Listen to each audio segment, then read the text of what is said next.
حضرت فرقد ایک صحابی تھے، اور یہ وہ صحابی ہیں جنہوں نے حضرت عمر کے زمانے میں موصل کا علاقہ فتح کیا تھا، بڑے دلیر تھے، ان کی 4 بیویاں تھیں۔ وہ کہتے ہیں جب بھی یہ گھر میں آتے تو خوشبو اتنی اعلیٰ لگا کے آتے کہ ہم حیران ہو جاتی۔ عورتیں زیادہ تیاری کرتی ہیں نا مردوں سے کہ نہیں؟ کہ آج کل مرد زیادہ کرتے ہیں۔ چلو میں دس چھڑو، میں اپنی اصلاح کرنا، تسی دوواں گلاں تے انجن کیتا ہے، اب پتہ نہیں سچ کیا ہے، کون زیادہ تیاری کرتا ہے؟ چلو بیٹھے جو مرد نے، ویسے میرے پاس جو اخباری تراشیں ہیں ان میں یہ لکھا ہے کہ آج کل مردوں کے میک اپ پہ زیادہ خرچ آنے لگا ہے، یہ تحقیقی رپورٹ ہے، اور پاکستان میں سب سے زیادہ جو اخراجات ہیں وہ میک اپ کے سامان کے ہیں۔ پہلے لڑکیاں بیوٹی پارلر جاتی تھی، اب لڑکے بھی جاتے ہیں۔ پہلے صرف دلہن جاتی تھی، اب سارا خاندان جاتا ہے۔ اللہ تعالیٰ معاف کرے۔ اس کے باوجود بڑی غربت ہے ملک میں، پریشانی بھی بڑی ہے، اس کے علاوہ ہمیں غریبوں کا درد ہے، اس کے باوجود ہم لوگوں کی مدد کرنا چاہتے ہیں۔ پتہ نہیں کیا ترجمہ کیا ہم نے غریب پروری کا، کیا معنی بنایا، اللہ ہی بہتر جانتا ہے، کہ وہ چیزیں جن کی بالکل حاجت نہیں، بالکل ضرورت نہیں، ان پر لاکھوں لٹا کے کہتے ہیں وہ دیکھو بیچارے کو روٹی نہیں مل رہی۔ تو بھائی آپ مہربانی کرتے، خالی کنگھی کر لیتے، باقی پیسے غریب کو دے دیتے۔ لیکن چلے معیار ہے نا ہمارا اپنا معیار ہے، اس پر میں جاتا نہیں، بات نہیں کرتا۔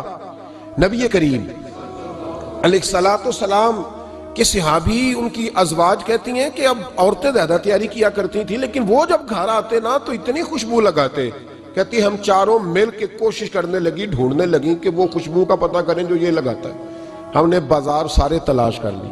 عرب کے اندر آج بھی خوشبو کا بڑا شوق ہے، اور بڑی مہنگی خوشبو ملتی ہے، کبھی آپ بازار جائیں، کہتی ساری خوشبوئیں لگا لی، تھک گئیں۔ ایک دن چاروں سوتنے مل کے بیٹھی، کہنے لگی ہم نہیں اس کا مقابلہ کر سکتے، آج پوچھ ہی لے کہاں سے خوشبو لگاتا ہے، پوچھ ہی لیتے ہیں، چلو بات ہی ختم ہو جائے، پوچھ لیں۔ یہ ہم جتنی مرضی اعلیٰ لگائیں، جب یہ آ جاتا ہے نا، کچھ لوگ میرے محفل ہوتے ہیں، جہاں آ جاتے ہیں وہاں چھا جاتے ہیں، تو یہ جب آتے ہیں تو چھا ہی جاتے ہیں۔ کیا کریں، اس طرح کا میرے محفل ہے، کیا کریں اس کا؟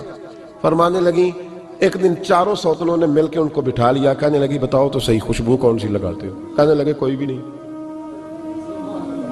کبھی لگائی نہیں، آج تک نہیں لگائی۔ تو کہتے ہیں بیویاں کہنے لگی صحابہ تو غلط بیانی نہیں کرتے، پر آپ کیا بات کر رہے ہیں، یہ کیسے ہو سکتا ہے کہ آپ آتے ہیں تو ہم حیران ہو جاتی ہیں۔ فرمانے لگے جس دن کی تم لگی ہوئی ہو نا میری خوشبو کا مقابلہ کر دے، مجھے پہلے دن کا ہی پتا ہے۔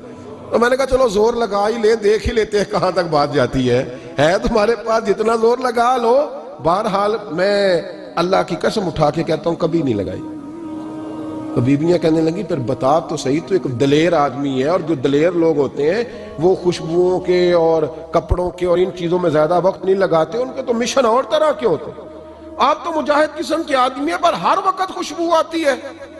تو حضرت فرقد رو پڑے، کہنے لگے بیمار ہو گیا تھا، لاچار ہو گیا، حکیموں طبیبوں نے انکار کر دیا، وجود پر میرے آبلے نکل آئے، پھنسیاں بن گئی، ان میں پیپ بھر گئی، بیٹھ نہیں سکتا تھا، اٹھ نہیں سکتا تھا۔ جب تھک گیا نا تو دروازہ رسول پہ چلا گیا، جب تھک گیا طبیبوں کا تھکایا ستایا حضور کی بارگاہ میں، کہا محبوبہ دیکھے تو صحیح میرا کیا حال ہے۔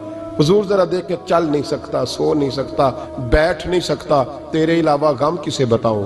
کہتے ہیں حضور نے فرمایا 70 ڈھانپ لے، باقی سارے کپڑے اتار دے۔ 70 ڈھانپ لے، کہتے ہیں ٹخنوں سے لے کر ناف تک میں نے 70 ڈھانپ لی، باقی سارے کپڑے اتارے۔ حضور کیا کریں گے؟ فرماتے ہیں نبی پاک نے دست مبارک اٹھایا، برف سے ٹھنڈا، کستوری سے زیادہ مہکنے والا، فرماتے ہیں پورے وجود پر میرے حضور نے دست مبارک ایک دفعہ لگا دیا، اب جدھر جدھر سے گزرتا ہوں ساری دنیا خوشبو سے بھر جاتی ہے۔ یہ نبی پاک کا دیا ہوا نور ہے، یہ حضور کی عطا کردہ شفا ہے، یہ رسول پاک کے حسن کی خیرات ہے۔